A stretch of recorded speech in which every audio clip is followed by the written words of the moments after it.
9 out of 10 people that get on the phone with our sales team have been burned by other lead generation companies. This could be a $20 million company, a $200 million company, a $2 billion company. They've said they've tried this before. They're getting incredible results with us, but they've tried this before. So no matter what size your company is, it's critical that you understand the right questions to get past like all of the hypey front end promises and get down to the core of, can this company actually get me meetings at scale with the people I want to talk to? That's it. 5 questions to ask when hiring a lead generation company. If you are in the stage where you are considering outsourcing your lead generation and appointment setting, you want to make sure to ask one of these, or rather all of these 5 questions. Because the reality is there are so many lead gen agencies out there, a lot of them making crazy promises, and we want to make sure that you are equipped to ask the right questions, but also to select the best company that is going to deliver on what you and your company needs. So let's dive into the 5 questions to ask when considering a B2B lead generation agency. Talk about the importance of the right questions is that it is really easy to start a lead generation company. You go listen to the top people's sales calls, you go do a fake sales call with them, and you see what they're offering and what they're pitching. And it becomes very easy to replicate the sales process of higher level lead generation companies. We see people do this with our company Pima all the time. We have people that are constantly copying our strategies, constantly copying like the way we sell and we pitch. And so what happens is if you're not asking the right questions, on the outside, the offer can look, oh my gosh, this looks great. If I were to put these things next side by side, oh my gosh, their offer looks incredible because they become good at selling it. They become good at over-promising, but they're really bad at fulfillment. Like lead generation is one of the easiest companies there is out there to start. You need a software. Maybe you watch some YouTube videos. You get on some sales calls with your competitors so you see how they pitch. You copy their sales pitch. Boom, you've got a lead generation company. But lead generation, if anybody's done it, if people are listening to this episode and they've tried to do it on their own and they're really experienced with their industry and their prospect, it is incredibly hard to do and requires a lot of skills on processes, copywriting. Just there's so many dynamics that goes into this. And so it's very important you ask the right questions. And I'll tell you this, because 9 out of 10 people that get on the phone with our sales team and have been burned by other lead generation companies. 9 out of 10 of the people that reach out to us, and these are, this could be a $20 million company, a $200 million company, a $2 billion company. A client of ours we're working with right now, it's a publicly traded $2 billion company, and they've said they've tried this before. They're getting incredible results with us, but they've tried this before. So no matter what size your company is, it's critical that you understand the right questions to kind of get past like all of the hypey front end promises and get down to the core of, can this company actually get me meetings at scale with the people I want to talk to? That's it. Yes, so good. So let's dive into those 5 questions. What is the first one? Number 1 is to have them define the words they're using for prospect. What does a prospect mean? What does a lead mean? What does a booking mean? What does a qualified booking mean? Because I will see all the time, in a former episode we talked about a prospect is a person that is the right person, but they haven't shown interest yet, right? I could have 10,000 prospects, which is just like an email list. That's a prospect. A lead is going to be somebody on that list that I've already reached out to. They've already said, yes, I want to talk to you about your services. They've raised their hand. And a booking is somebody that has actually booked a call. What I see all of the time in this industry is people call a prospect a lead. Or right, they call this a qualified lead. And so they go, we're going to get you 500 leads every month for X amount of money. And you go, wow, gosh, like that's such a good return on investment. But really what they're doing is they're doing 500 prospects a month, which is incredibly low volume when you're trying to do outreach marketing, right? So number one, have them define with clarity on what a prospect means, what a lead means, what a booking means, what a qualification means, right? So when we're thinking about qualifications, when you talk about a qualified lead, what does a qualified lead mean to our company at Pima? Yeah, when we're looking at a qualified lead, it's somebody that fits the parameters that our client has already set up in front. So we're looking at things like what industry? Is it the right company size? Is it the right title of the prospect, right? Are they the CEO or the decision maker? So we have certain parameters that we set up front, and we make sure that when we define a qualified lead, it's a person that hits those parameters. Yes. And that next step is that they've said yes to a call. They've shown that interest. Because if there's no interest, as you're mentioning, they just become a prospect. And so I think it's important both on the side of asking the right question to the lead generation company on what those definitions mean, but also as the entrepreneur, as the person that's purchasing the service, to make sure I have a clear understanding on what a lead, a booked appointment, or prospect is as well, so that I can challenge those definitions if they don't line up with what I understand to be true. So we do have another episode. It's called Marketing for Dummies. We're going to link it in the show notes. Go back and listen to that, because we break down every single marketing definition that you need to know in detail so that you have good information when you're going out to prospect or to look for a lead gen agency. Yeah, and the number one thing is that I see happen all the time is just people selling terms and mixing what the terms are and then making it look like they're delivering a lot Yes. when they're not. And even things like, be very careful with this. We're going to do 10,000 emails a month, which, by the way, that's actually not a lot for email marketing. We're going to do 10,000 emails a month. But then you look at it and they're sending 10 emails to each person. Yeah, so there's they're a lot of only follow-ups. reaching out to 1,000 people Yes. 10 times. And it's like, so you got to also really get a clarity on each part of the funnel. Like any numbers that they show you, ask them to break those down for you. What does that mean? And when a lot of times what will happen is when you're working with a legit company, they'll be able to bring data to the table. Yes. They have like we've done 100 million reach outs over the last 6 years. We do about 5 million a month. So if somebody's talking to us, we can bring data to the table from similar campaigns, similar clients we've worked with. And so make sure that anyone you're talking to can actually bring data to the table. Yes. and show you what like each number in the funnel looks like, because that's where you're going to really see the difference between hypey front end big promises and numbers. And when you start to dig into those numbers, you're going to start seeing which ones actually have substance and which ones are like, oh, this person actually doesn't know what they're doing. That takes us really well into the second question, which is what metrics of success are you tracking, or what is the most important metric of success? Yeah, so when you're looking at this, you want to, it was very similar to what we were saying just a second ago, is this person should have clarity on the metrics of the entire funnel, right?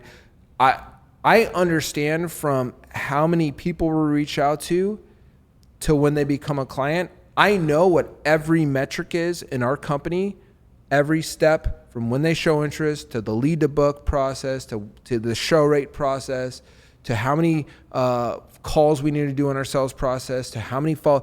I understand every single metric. So ask them, what are the critical success metrics in the lead generation, and I would even say client acquisition funnel, right? Because the only reason why you're getting leads is because you want to get clients. Yeah. Get an understanding of the way that they see the entire client acquisition process, and ask them what are their key metrics, because that's another place where you're going to start seeing, oh, is what they're talking about hype or is it real? If they have really good understanding on each critical metric in the client acquisition process, you're going to have more clarity on whether this company knows what they're talking about or not. And on that, ask them what is the one or two most important metrics that they look at for a successful lead generation or a client acquisition funnel. So good. what are a few of those metrics that we track or that people should be asking about so that they're in the know as well? What are a few of those data points? Number one is understanding of the people that you reach out to, how many of those are going to turn into a lead on average? And then ask them to tell you for the kind of meetings you want.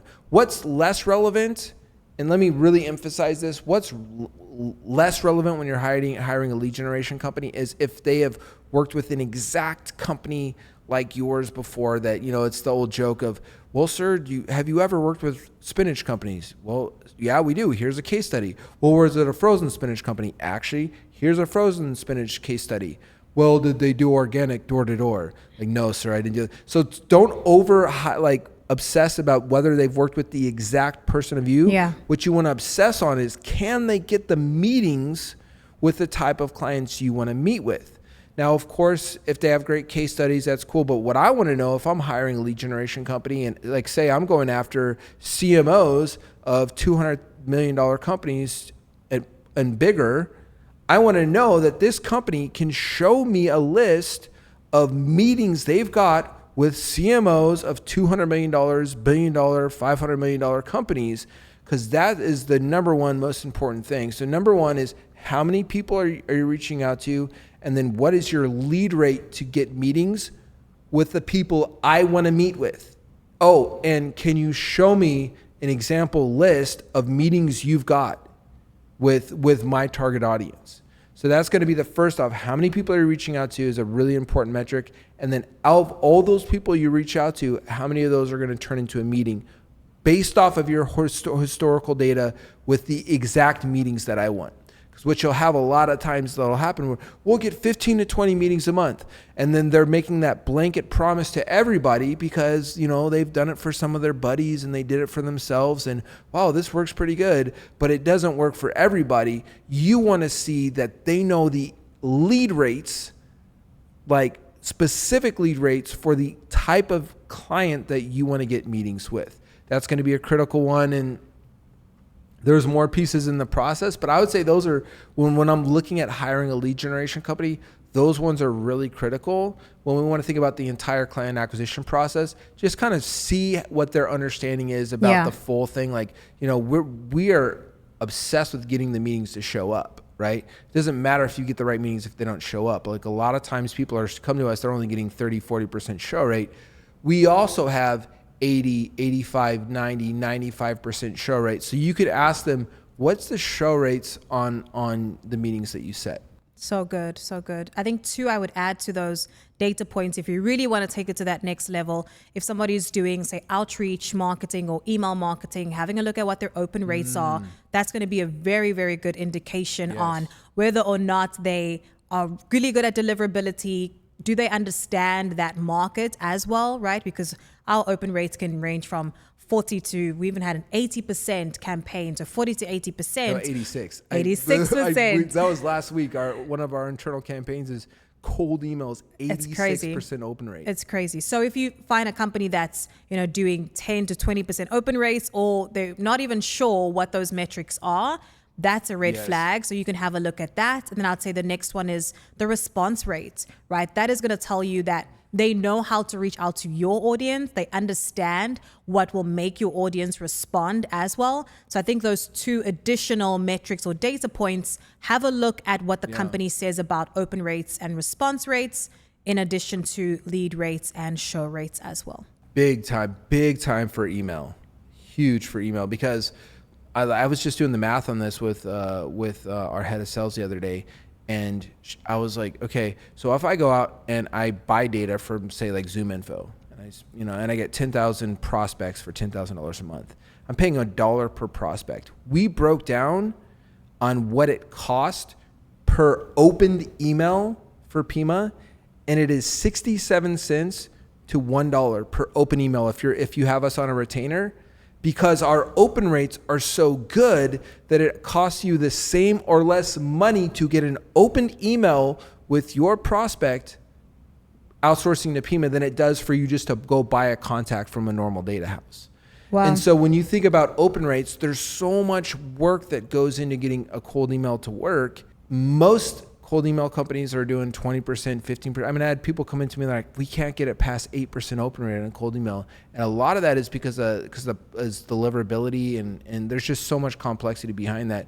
But yeah, for sure, open rates is such a critical thing to ask. And if they're not doing at least 40, 50% open rates where they could show you that they actually get 40, 50% open rates, do not hire them, because a lot of your marketing dollars is going to be wasted going into the spam folder. That moves us really nicely into the third one, which you kind of touched on, but we want to highlight is for them to show you proof of meetings that they've gotten in the past or leads that they've generated in the past that fit your target audience or the type of leads that you want to get.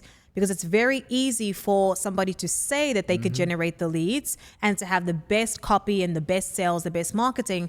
But if they don't have that physical, tangible proof that they can do it, you're actually putting yourself and your business at risk because you don't know investing with this company may not produce a return at all. Can you get meetings with executives in the HR space?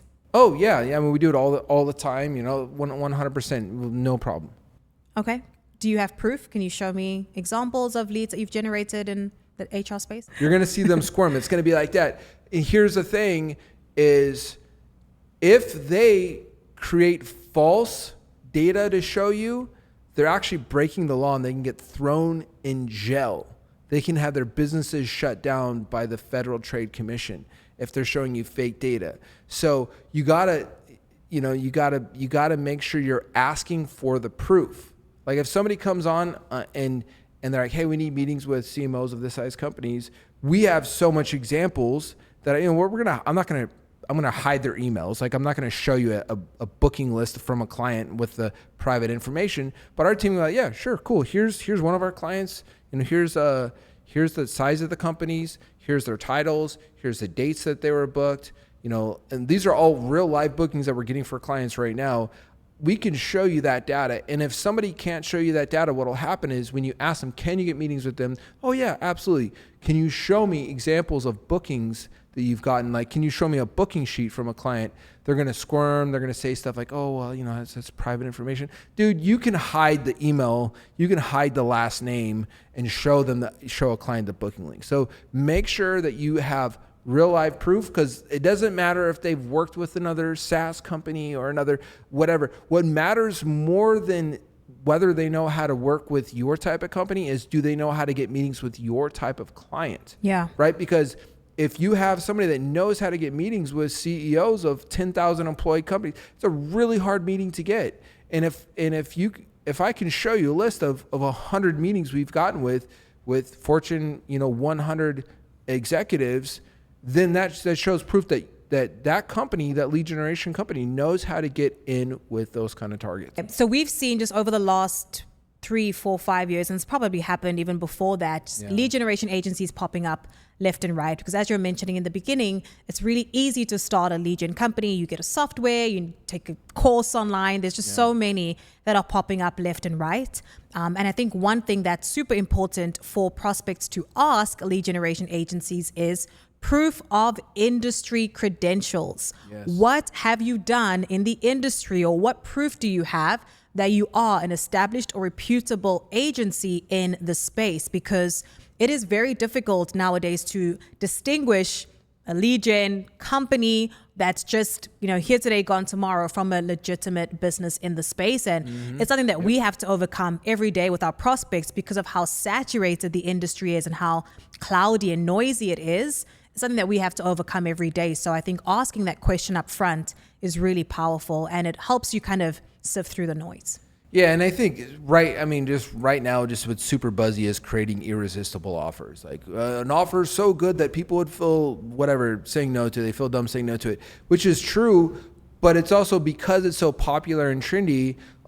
What people will do is, like, you'll have somebody that's brand new to the space. Say maybe they were an employee somewhere and they went out, they wanted to start their own lead generation business because they saw like a guru course on Facebook, and they're like, okay, I'm going to start my own lead generation company and become rich and drink margaritas on the beach. And they create they get trained on how to sell it. They get trained on how to pitch it. They get trained on how to close it. And they create like this promise, like so good that you feel stupid saying no. So on the outside, if you're not careful, it'll look like, oh, this person is legit, and and they can look good because there's so many training programs out there that train you how to go from nothing to having your own lead generation or your own digital marketing business, which is fine if, it's cool. Like I'm not hating on people that are doing it, but where it gets bad is when they're making promises that they cannot fulfill on. Yes. And that happens a lot. And a lot of times these are people that become good at sales because they go through really good training programs on how to sell the product,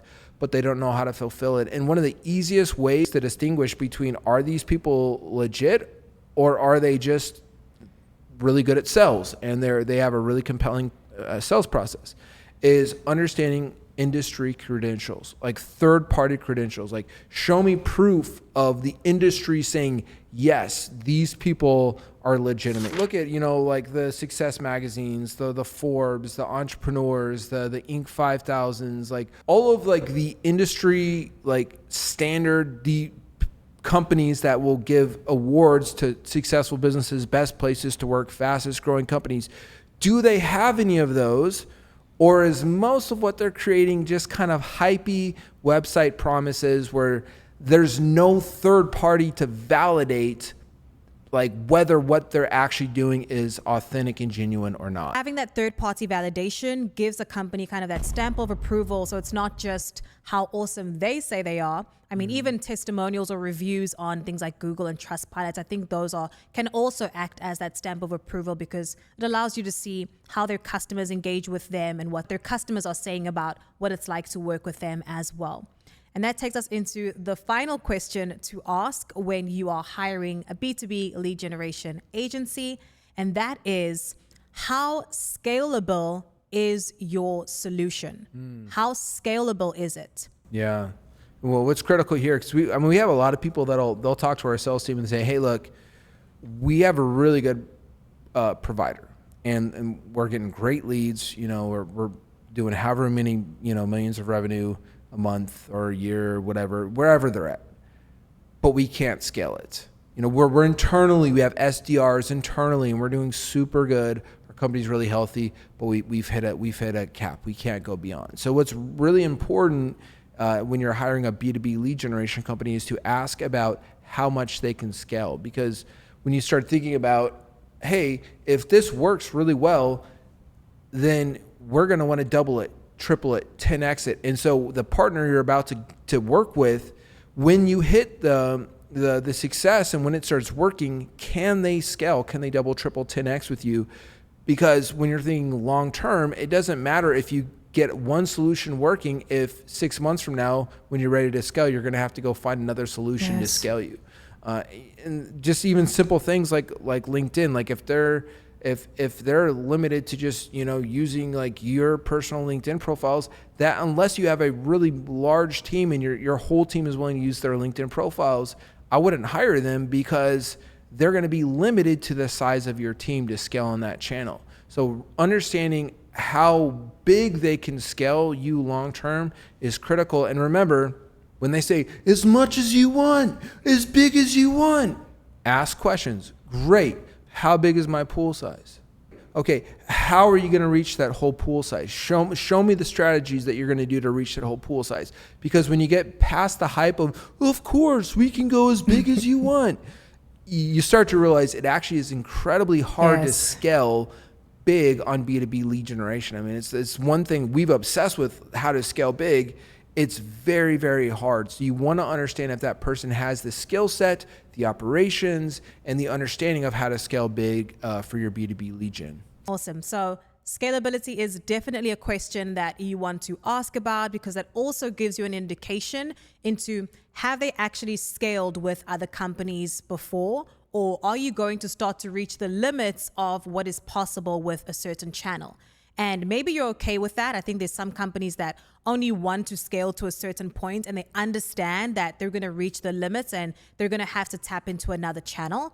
But asking those questions up front to a lead gen agency actually allows you to know how far you can go with that partner or not, or will you have to down the line, say, tap into another channel.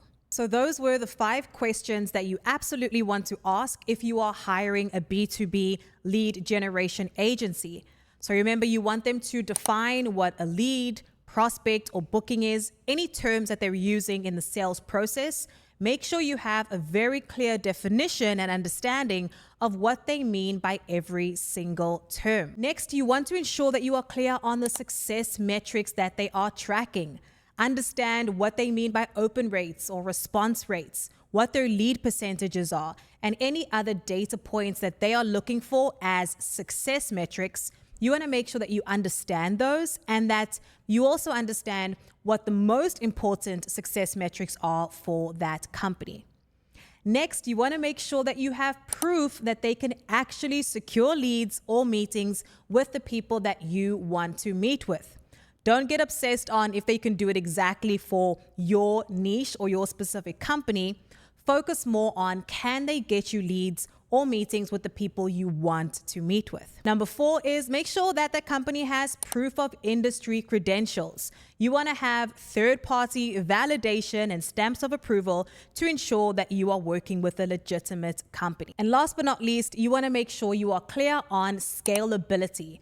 Ask the B2B lead gen company how scalable their solution is so that when you start to scale and your business scales, you know if they can scale with you. 5 points are really critical because, I mean, I've easily done 1,000 sales calls. I've worked with so many teams. I've just over and over and over and over again.